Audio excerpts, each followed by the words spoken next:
مهاجرانی که در مسکو و مسکوفسکی اوبلاست قرار دارند. کمپانیایی که ما به شما توصیه می‌کنم شما رو با ماشین‌های زمانوی دارای وای فای بی پول با گرانیتای قزاقستان بردن میارن و باز با یک چند قطار مشکلی‌های شما میتوانند کمک کنند. مثل گرفتن رجیستراسیون، پاتنت، تفتیش کردن زاپرت، یگان کمبودی با گایا شود خودشون حل میکنن. البته با خواهش شما میتونن که شما رو بیان ای خونه‌تون و یا اینکه استانسیای متروی شما گرفته برن. اگر 500 روبل اسکیپ بخواین اینو کانال اسم شریپов سلام رسونید.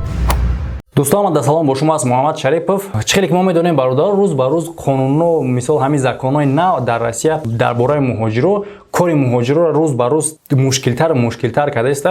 همه خیلی برادر باز یک قانون دیگه اوید مهاجرو قبول کردن در روسیه. این قانون یک طرف خوبی هم داره نه که با طرف بیزیبیش هم داره. در بسیار ترگیش با فکر من طرف بیزیبیش یعنی چخیلی که ما میدونیم خلق مهاجرت میرفتن خودمون مثال چریز یگون شناس یگون آدم قطعی مثال در یگون آدرس رجیستراسیون میکردیم ما پای کارمون میشدیم میتونستم آدمو در یگون فیرما کار کنن با روزای خدماتشون برام یگون دیگه یگون شباش باباش بزنن و البته که اگر مثال وقتی که قبیدن در رجیستراسیون در دیگه جا باشه خود در دیگه جا کار کرده است باشه یا که جریمه میکنن یا که دیپارتمنت هممون میدونیم اینکه خیلی با هم خیلی میکردیم. انا برادر قانونی که نو قبول کردگیان موافق همین قانون نو مهاجرو میتونن که در همو فیرمایی که کار میکنن فرق نداره استرویکای چی فیرمایی که نباشه در همو فیرما یعنی که همونجا کار میکنن همونجا خوب میرون و میتونن که همونجا رجیستراسیون کنن خچونه یعنی که خچونه در همونجا در قید بمونن در رجیستراسیون جای زیستشون و جای کارشون همونجا حساب میشه. برادر خوبی با فکرم همینه که مثال داو دیگه نمیکنیم برای رجیستراسیون کردن نه که بیزیبیش همینه که اون وقتی که مثال مهاجرت میره اما اول رفتگی تا آخر در جا کار نمیکنی کو با ممکن به جای دیگه برای بو میره با ایسر با در جای دیگه رجیستراسیون میکنی همیشه با فکر من که کمتر داوش مشکل میشه. خیلی با برادر شما فکراتون اوید قانون بنویسین در کامنتاریا و یک قانون دیگه هازی قانون در رسمت نه یعنی که ولی قبول کردگی نیستن نه که باید قبول شود همین پیشنهاد شدگی فقط موافق همین قانونی که در رسمت نه گفته استم برادر روز قبول شدگی نیست. اگر همین قانون قبول شود مهاجرو باید وقتی که مثال شما را پرویر میکنن مثال خیلی که اول ما میدونیم برازرشین نرابط یا که پاتنت نشون میدادید تمام اگر همین قانون را قبول کنن разрешение на работу нишон медиҳӣ ва договори ҳамун работодатель яъне ки ҳамун корхонаи ту кор мекунӣ қатъиян бояд договор дошта бошӣ договори ҳамунро бо нишон медиҳӣ ё ҳама ба фикри ман бародар фикр мекунам и барои безопасности ё ки барои ба давлати русия ягон порядка намеёра наоборот ба муҳоҷир просто як мушкилӣ меёра ба фикри ман намедонам хай ба замми ҳамаи мушкилото кори муҳоҷирот чӣ хел мешава ва оқибати чӣ мешава ман намедонам бародаро шумо бародаро фикротона дар комментария нависед ва бародар агар шумо дарё дошта бошед як чанд навори пешина як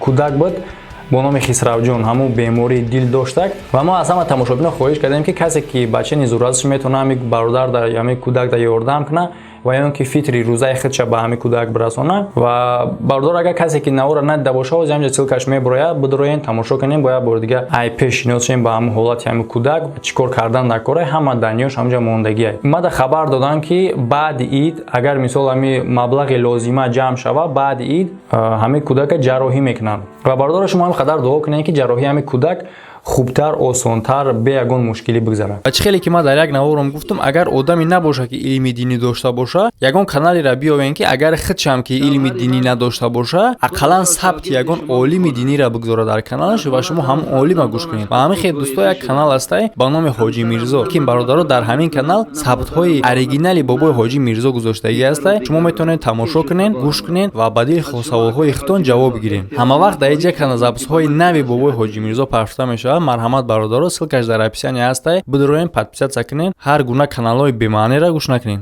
дӯсто вақтҳои охир чӣ хеле ки ма дидестам мисол чӣ хеле ки бо шумо ҳам ай наворо тамошо мекунед мебинед бисёр ҳами хеле ҳаракотҳои шаҳвонии бисёр ҳуҷум ба кӯдакҳои ноболиғ аз тарафи одамои калонтар бисёртар бештар шидестае куҷо рафтестем ман намефаҳмам. Остановитесь.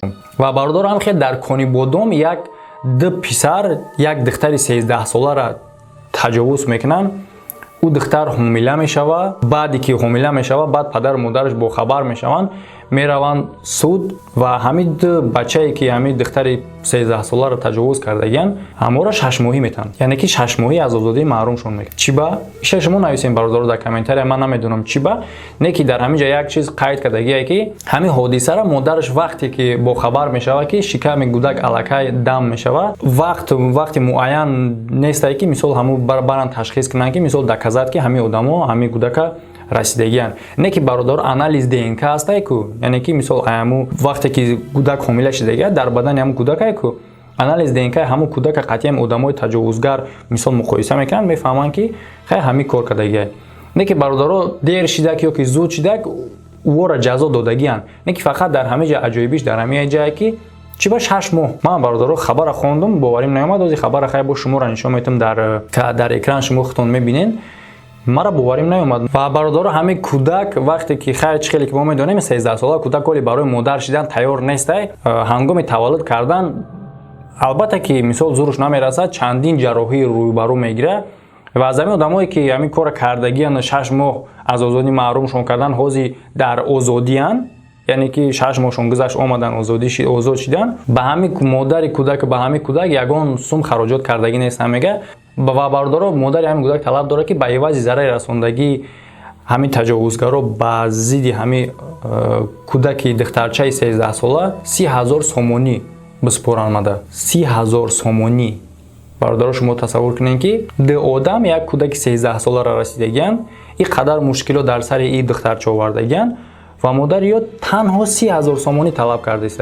Ва бародаро ман дига ягон чи гуфта наметавонам дар ин бобат, шумо боқӣ мондаша дар комментария нависен, ман ҳатман мехонам. бародаро касе ки дар шабака обуна нестае ҳатман обуна шавен ва касоне ки обуна ҳастанд ҳамун зангулакчаро нигоҳ кунен, фаромӯш накунен, ҳамонро пахш кунен. дар пеш шуморо видеоҳои беҳтарин не бародаро, ман хеле намегум, барое ки ман намедонам ки дар пеш моро чӣ интизоре дар ҳақиқат, ман намедонам ки пага чӣ гап мешава. ва ҳамин қадартон мегум бародаро ки иншоаллоҳ дар насиб мон боша, агар ба розигии Аллоҳ чӣ воқеаҳо навигариҳое ки шид шумо аз канали мо мебинед. Лайк, дизлайк бародаро ихтиёрӣ, дар паноҳи худо бошед. Худо нигаҳбони ҳамаи мо ва шумо боша. Видеои наваш дад кунед.